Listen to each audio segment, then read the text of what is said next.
Welcome to another episode of Broker Talk, one of the longest running real estate shows on the internet. We started here in April 29th, 2019, and we're now wrapping up our third year of sharing best practices in the residential real estate industry by some of our most successful realtors, lawyers, lenders, and other affiliated professionals in our industry. I'm Larry Lawfer, your host each week, and I truly appreciate you subscribing and participating in making this show serve you better. If I were to take the time to read all the academic, industry, and community awards and accolades received by today's guest, it would take up the entire show. I have known Paul Yorkis since becoming an agent 12 years ago. As president of Greater Boston Association of Realtors and then later Mass Association of Realtors, Paul was the first president to name me to a chairmanship of one of our committees. It is humbling to serve our industry in this capacity, and I appreciated that opportunity to serve. Paul is here today because he has put his hat into our frayed political waters and is running for the post of Norfolk, Mass. County Commissioner. We will find out what these officials do and why Paul is someone to give serious consideration as we go on. But Paul, welcome back to the show and thank you for joining us again. Thanks for having me. I'm truly delighted to be here, Larry. With your list of outstanding contributions to your community, our industry, and our political discourse, what are some of your favorite accomplishments over your life and career? That's a great question, and it spans many activities. Today, I did a walkthrough with a young couple who are first-time home buyers purchasing a home in North Brookfield, Massachusetts, when they didn't think they would ever be able to purchase a home in this market because of a very kind listing agent, very kind seller, a great mortgage person. We were able to put together a transaction, and tomorrow they will be first-time home buyers. And helping them get part of the American dream is incredibly satisfying. I was fortunate in being a member of the Electoral College, being elected a member of the Electoral College. I've been fortunate in serving the community where I live, Medway, Massachusetts, as a former planning board member, former Conservation Commission member, Economic Development Committee member. I'm currently the vice chair of our redevelopment authority. I was elected twice, once in Massachusetts and once in Maryland, to be a delegate to the Democratic National Convention, and was recently reappointed as one of 12 members of the HUD, Housing Counseling Federal Advisory Committee. Those are very important things for me, and I'm honored to have had the opportunity to serve and help each community I've ever lived in. Uh, so commendable, Paul. And I love the fact that you actually helped a buyer get a property under agreement. And you bring up a very valid point. It's co-broke. So Yep. it's people on all sides of the table help to get something done. But it's all of these agents who are out there on social media saying, "Hey, I just got a property sold on 3 days or 2 days," and it's like, stop. You didn't do anything. The market did it for you. But getting buyers, and for more than 21 years, you have been teaching a course for first-time home buyers, haven't Yep. you? Well, I've been a volunteer for the South Middlesex Opportunity Council, which is based in Framingham, but it provides services all over the central part and Metro West area of Massachusetts. I truly am honored every 2 months to teach that course. There are incredible people who want part of the American dream, and to have the privilege of helping them learn how to do that Right. um, is very satisfying. I find out there are two mindsets. One is I can figure it out myself because there's so much information on the internet. They don't need a real estate agent. And then there's the others that realize this is an incredibly complex process that includes zoning, it includes construction, it includes rehabbing, electrical, plumbing, and if you don't understand all of that from a professional level, you can be in serious trouble quickly. So these buyers conferences that you teach are so important to the community. The questions I am asked, I mean, there is this myth, I call it, that people have to have 20% down in order to buy a home. And that's just not true. In Massachusetts, because of some wonderful programs that the state has sponsored, as well as federal programs, as well as the VA program, veterans can purchase a home with no money down. There are first-time homebuyer programs in Boston where it's 3% and a very attractive interest rate. In the Right. rest of the state, there are a number of programs for people who want to buy a home. And I will, for example, in the city of Lynn, you can buy, and then if the home needs to be de-leaded, the city of Lynn has a Get the Lead Out program, which helps de-lead a home. If when people buy a home, if they have received good advice and they get a hold of um, their utility, whether it's natural gas or electric, and they get a mass save audit, they can reduce the operating costs of their home. There are so many things for a buyer to know, as well as a seller to know, Right. that it's really important to me that a consumer get the best advice possible. And one of the things, Larry, that you asked, one of the things am I happy about? For 4 years, I advocated for the Commonwealth of Massachusetts to have the agency disclosure form in languages other than English. And this year, 2022, thanks to the work of the Lieutenant Governor and others within the administration, 7 languages are now available in the mandatory agency disclosure form. That helps everybody. It helps agents, it helps consumers, it's helping attorneys. So I'm really proud of those kinds of things, which help our industry and help consumers. That is a considerable achievement. Could you imagine that trying to be happening in Texas or Florida or some of the or Arizona? That just wouldn't happen anywhere there. Yeah, Um, and these documents are not simple language. It's lawyerese, and that's never easy. Um, yeah, so it's better if it, I don't speak any other language, but people coming here who speak multiple languages, I applaud them, and they should be able to read in their native tongue yeah. uh, these documents, especially if they're buying here. Um, Well, I think by a licensee giving that form to a consumer upfront and respecting that consumer's heritage and background and language skills, it's saying to that consumer, I respect you, the Commonwealth of right, Massachusetts respects you, and we want to work with you to help you achieve your goal. right, right. I think that's absolutely wonderful, and I think that's not just the language of the paperwork, but it's in the ongoing relationship that you have when you have a house on a market. You're going back and forth with people. There are cultural differences.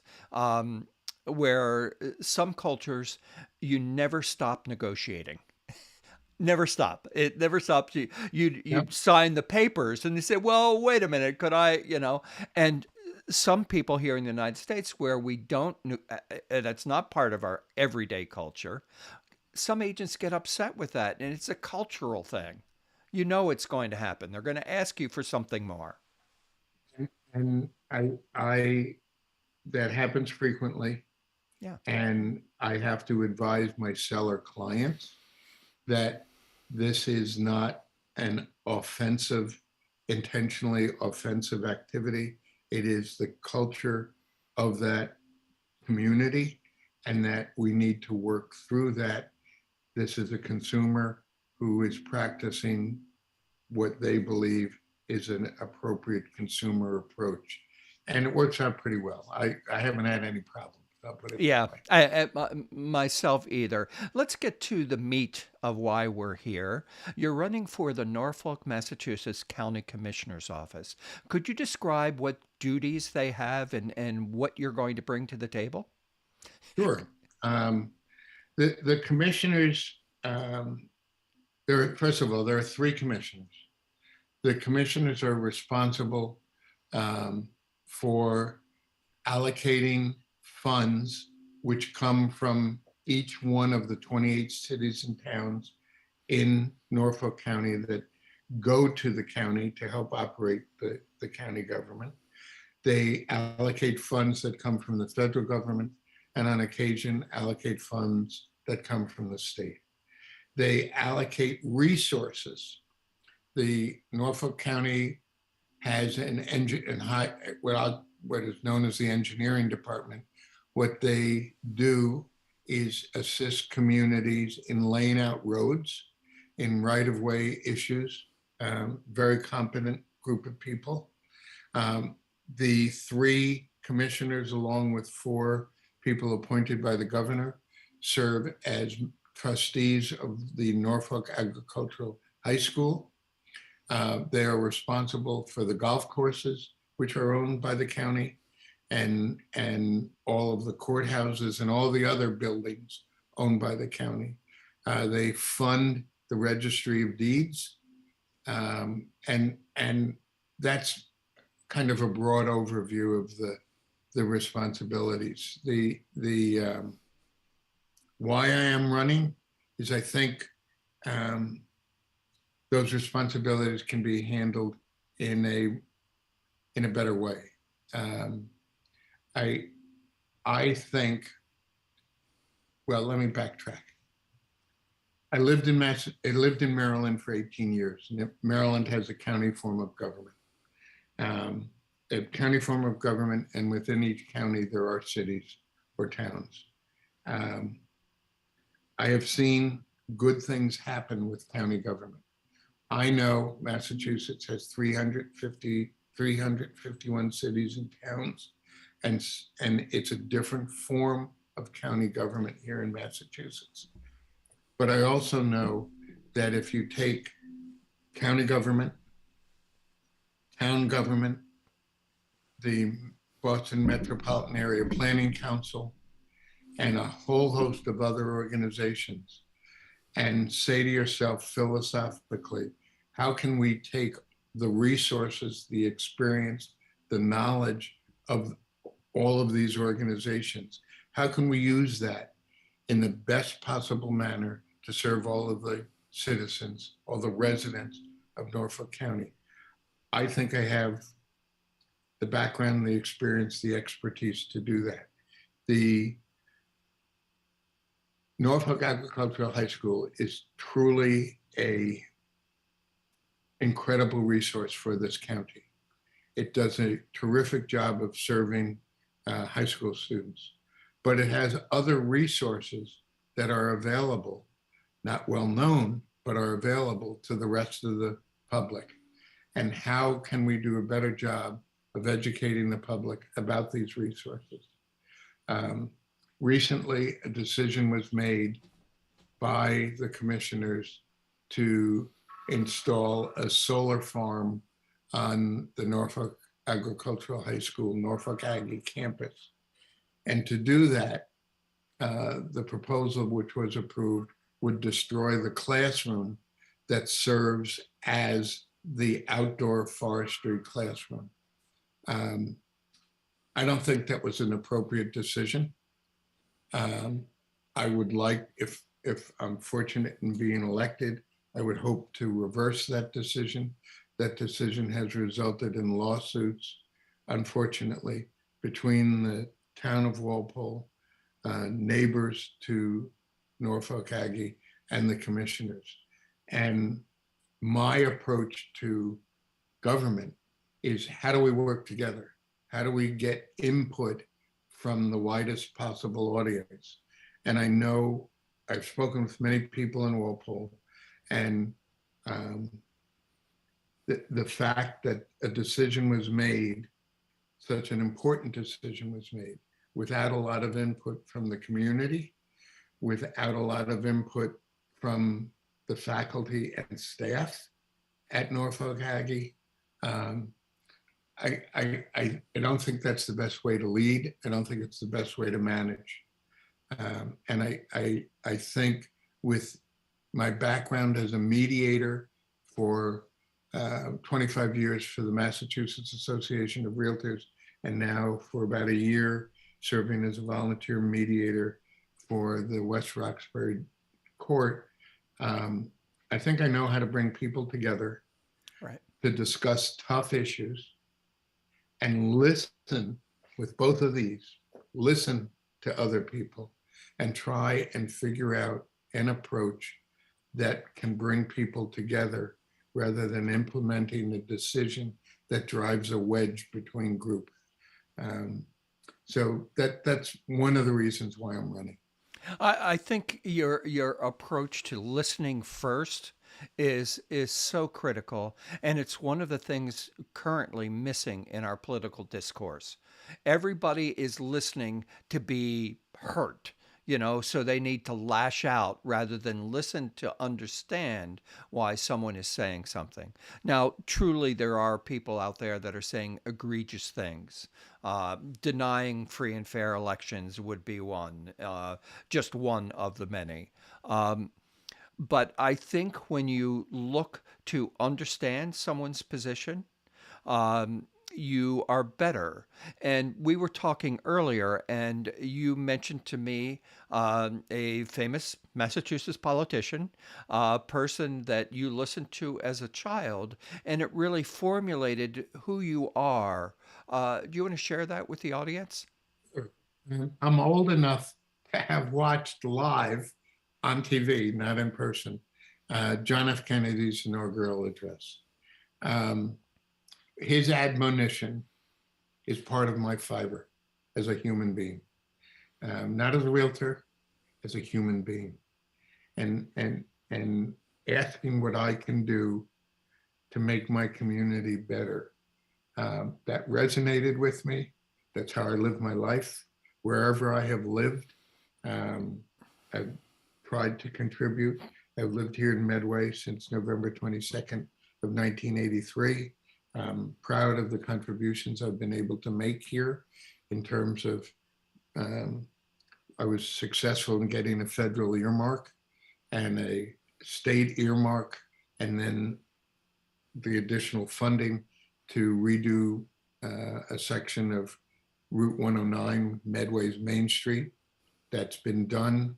I wrote some grants to create what is now known as Idlebrook Park, which was a strawberry farm. Now it's an active and passive recreation area. For the National Association of Realtors, I wrote a small grant and then had a number of individuals and companies contribute resources to build a pocket park here in Medway. I've had experience, successful experience of bringing people together to accomplish good things. And I believe any person who holds office, whether it's elected office at the local, county, state, or federal level, has to have some sense of commitment to do public good. And that's my hope is, if I am elected, that I will continue to reach out and listen. I've visited every one of the 28 cities and towns in Norfolk County. I will continue to do that if I'm elected. I've listened to the staff and assessors in most of the towns who are very concerned about staffing at the Registry of Deeds and the decisions that have been made regarding the staffing within the technical staffing within the Registry of Deeds. When people have disagreements, different perspectives, I think that's okay. But I think they need to listen to one another and take down those preconceived notions or those personal attitudes they may have towards the person they're disagreeing with. And let's really focus on what is best for, in this case, Norfolk County. Right. I've met with a whole bunch of local assessors, and they are all very concerned about what's going on. They don't understand some of the decisions that have been made, and it is affecting them, each community's ability to get their tax bills out accurately, and it's affecting how towns are establishing their tax rate. Yeah, let's drill on that a little bit because Sure. the assessor is the person in a town that assesses your personal property, and The real from estate. Yep. yep, and the real estate part, which includes the land and the building or buildings. So then you are taxed on that, and many people think that your assessment is actually your value, and your assessment is set by the town so the town can do business. That is a different valuation than the market rate. So the market rate, Very different. yeah, the market rate has been unbelievable. We've never seen anything like this, and it's a cycle. So it will come back down, but they must be going crazy. Like a property is assessed for 600,000, but it sells for 850,000. Now what? You know? Well, and the assessor's offices depend upon, in Norfolk County, depend upon the Registry of Deeds for information Right. and analysis and trends. Um, I I I know that there's strong feelings among some folks about how to manage the technology part of the Registry of Deeds. I um believe that decisions that need to be made should be made and evaluated and clearly thought about in terms of unintended consequences. And the decisions that have been made most recently are having negative unintended consequences that are impacting all 28 communities. That's unfortunate. We, as a group, as commissioners, um, my hope would be we would be sitting down and discussing things in the open and evaluating things based upon what's best for the community. Somebody asked me, why am I running? I said to them, do you like trees? And they said to me, yeah, of course I like trees. I said, do you like forests? Yeah, of course I like forests. Well, do you think it's appropriate to cut down a forest to build a solar farm? And not one person so far has said to me, yes, I think that's appropriate. And there are ways to accomplish energy savings, and solar power is one of them, and I certainly support it. But cutting down a forest um, doesn't make sense to me. I'm sure thought went into it, but I think more thought needed to go into it, and I hope more thought goes into it, and that decision gets changed. Exactly, and hopefully that will happen once you're elected, not if you're lucky Now, enough. I can say that. I got a lot of work in front of me. Yes, you do. So, a little bit of nuts and bolts on the commissioners. There are three of them. How long is how long are you serving? 4 years. 4 years. And is it one every other year? Um, In theory, that's how it's supposed to be. It hasn't quite worked out that way because of resignations and retirements. But sure. in theory, it's one every election cycle. Okay. And can you be elected and reelected and reelected and reelected? Is that Yes, something you that? can. The gentleman who currently holds the office, who I am running for, um, has been in office since 1994. That's a long time. It is a long time, um, and he recently said publicly, that when he was elected, he made a decision to do everything he could to run Norfolk County as a business. And I would say to you, um, that I don't think that's appropriate. Government is not a business. Government is a public service organization, and county government, in order for it to be successful, needs to work very closely with town governments, state government, the different departments. I would say the Boston Metropolitan Area Planning Council, to get their input and advice, and certainly members of Congress who are representing Norfolk County. It's a team approach to government.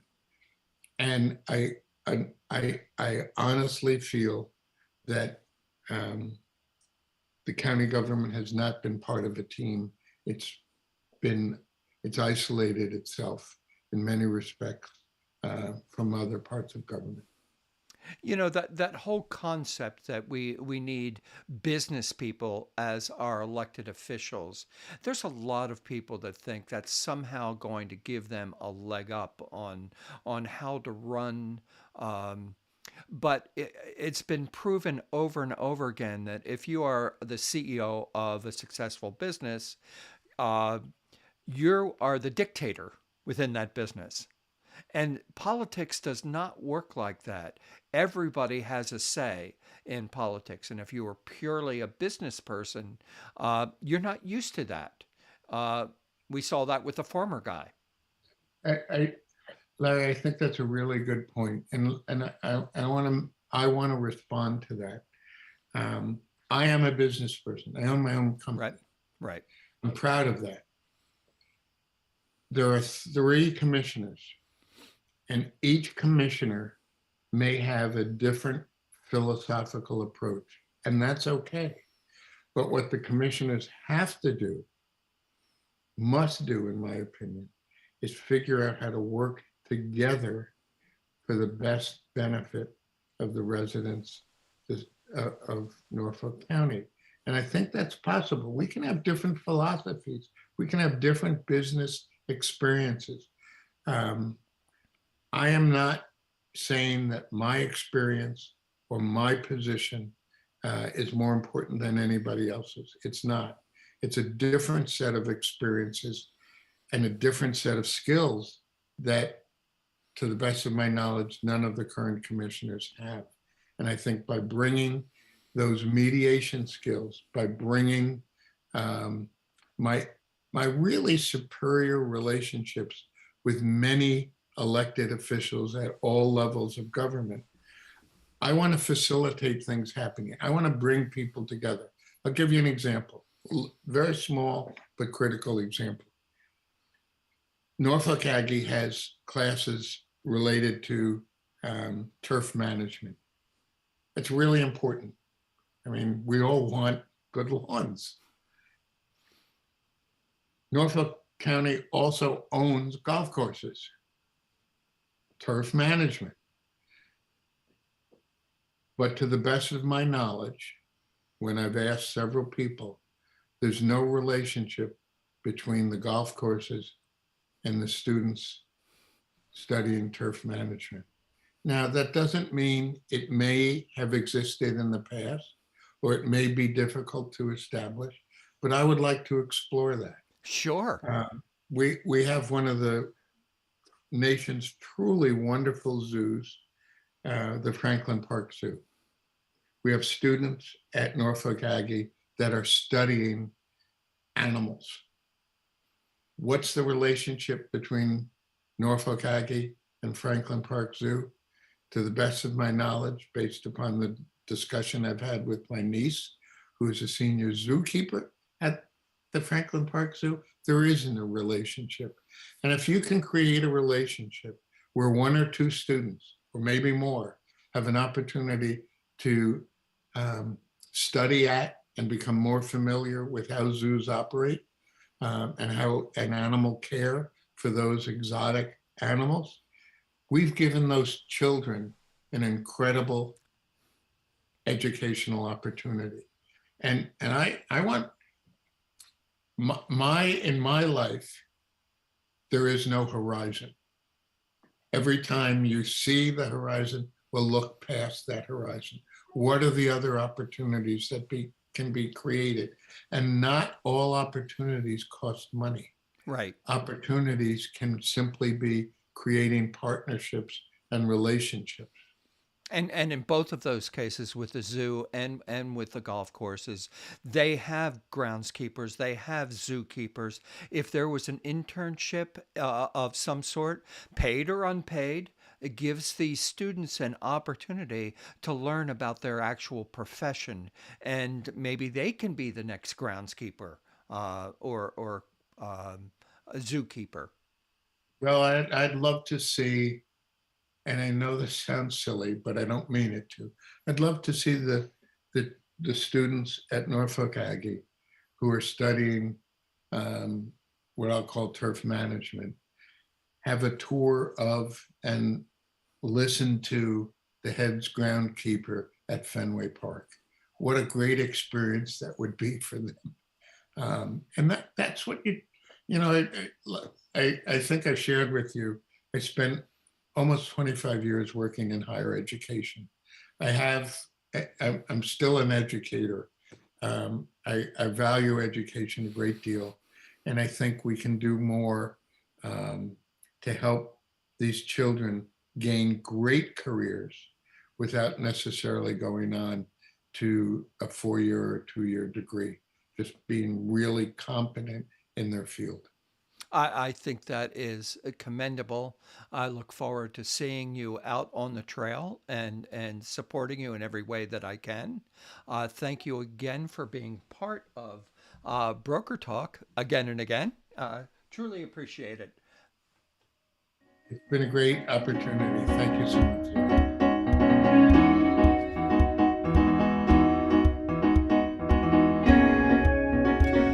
We want to thank Paul Yorkis for joining us today on Broker Talk, and tune in next week for another great show. Thank you for listening.